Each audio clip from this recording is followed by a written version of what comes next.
बांगलादेशामध्ये राजकीय भूकंप आलाय।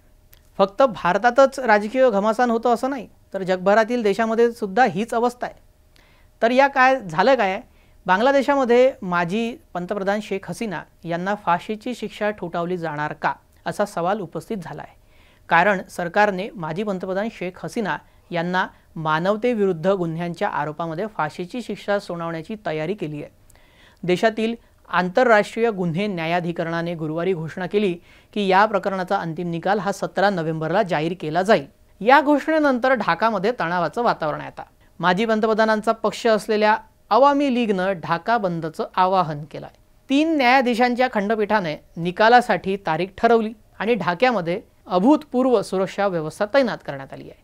जरा आता हा खटला काय आहे ते आपण जाणून घेऊयात, नाहीतर मॅटर काय आहे ते कळणार नाही। या खटल्यामध्ये शेख हसीनांसह माजी गृहमंत्री असदुज्जमान खान यांचं नाव तत्कालीन पोलीस महानिरीक्षक चौधरी अब्दुल्ला अल मामून यांच्यावरही आरोप करण्यात आले।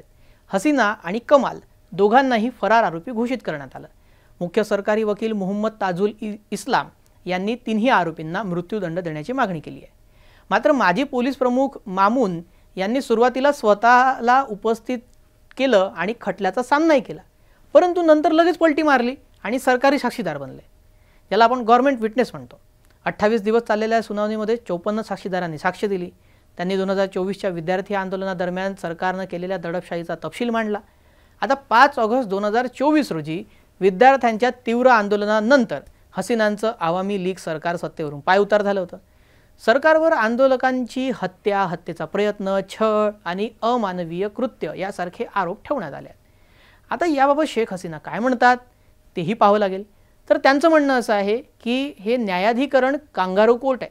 हे न्यायालय त्यांच्या राजकीय शत्रूंच्या नियंत्रणाखाली आहे। आपण आंतरराष्ट्रीय गुन्हे न्यायालय म्हणजेच ICC मध्ये सुद्धा खटल्याला सामोरं जाण्यास तयार आहे असं हसीना यांनी म्हटलं। त्यांनी आता त्यांच्या देशातील कोर्टाला सरकारच्या दबावात असल्याचा दावा करत आंतरराष्ट्रीय कोर्टामध्ये खटला चालवण्याची मागणी केली आहे। आता शेख हसीना यांना खरंच निर्दोष त्या आहेत की नाही आहे आणि त्यांना न्याय मिळतो की नाही हे कोर्ट ठरवेल आणि त्यानंतर त्यांना शिक्षा होते की अभय मिळते हेही वेळच सांगेल। असेच ग्लोबल अपडेट पाहण्यासाठी न्यूज 18 लोकमतला सबस्क्राइब करायला विसरू नका।